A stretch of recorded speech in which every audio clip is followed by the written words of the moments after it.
తెలంగాణ తొలి ముఖ్యమంత్రి కేసీఆర్ హయాంలో అపురూప ఆధ్యాత్మిక క్షేత్రంగా రూపుదిద్దుకున్న బాలాజీ దేవాలయం అతి తక్కువ కాలంలోనే భక్తుల విశేష ఆదరణ పొందిందన్నారు దుబ్బాక ఎమ్మెల్యే కొత్త ప్రభాకర్ రెడ్డి. సిద్దిపేట జిల్లాతో పాటు రాష్ట్రంలోని వివిధ ప్రాంతాల నుంచి నిత్యం వేలాది మంది భక్తులు స్వామివారిని దర్శించుకోవడానికి నిత్యం తరలి రావడం ఎంతో హర్షించదగ్గ విషయమని పేర్కొన్నారు. సిద్దిపేట జిల్లా దుబ్బాక పట్టణ కేంద్రంలోని శ్రీ బాలాజీ వెంకటేశ్వర స్వామి 5వ వార్షికోత్సవ బ్రహ్మోత్సవాలలో భాగంగా రాష్ట్ర ఎస్సీ/ఎస్టీ కమిషన్ చైర్మన్ బక్కి వెంకటయ్యతో కలిసి ఎమ్మెల్యే కొత్త ప్రభాకర్ రెడ్డి ప్రత్యేక పూజా కార్యక్రమాలు నిర్వహించారు. ఈ సందర్భంగా ఇరువురికి ఆలయ కమిటీ సభ్యులు పూర్ణ కుంభాలతో ఘనస్వాగతం పలికారు. ఈ సందర్భంగా ఎమ్మెల్యే మాట్లాడుతూ కోరిన కోరికలు తీర్చి కొంగు బంగారంగా భక్తుల విశ్వాసాన్ని చూరగొంటున్న శ్రీ కళ్యాణ వెంకటేశ్వర స్వామి ఆలయం బ్రహ్మోత్సవాల సందర్భంగా అశేష భక్తజన సందోహంతో మినీ తిరుపతిని తలపిస్తుందన్నారు. స్వామివారిని దర్శించుకుంటే కోరిన కోరికలు నెరవేరుతాయనే విశ్వాసం భక్తుల్లో రోజురోజుకు మరింత బలపడుతోందన్నారు. బ్రహ్మోత్సవాలకు విచ్చేసే భక్తులకు ఎలాంటి ఇబ్బందులు కలగకుండా ఆలయ కమిటీ సభ్యులు ఏర్పాటు చేయడం అభినందనీయమన్నారు.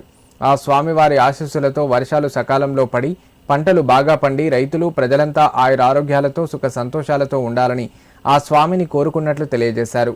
ఈ కార్యక్రమంలో దుబాక మున్సిపల్ చైర్పర్సన్ శ్రీరామ్ సంగీత రవీందర్, ఆలయ చైర్మన్ వడ్లకొండ శ్రీధర్, సభ్యులు చింతరాజు, నల్ల శ్రీనివాస్, కూరవేణు, ప్రభాకర్, మాజీ జడ్పీటీసీ రవీందర్ రెడ్డి, నాయకులు కొత్త కిషన్ రెడ్డి, వార్డు కౌన్సిలర్లు, గ్రామాల సర్పంచ్లు, ఆలయ కమిటీ సభ్యులు పాల్గొన్నారు.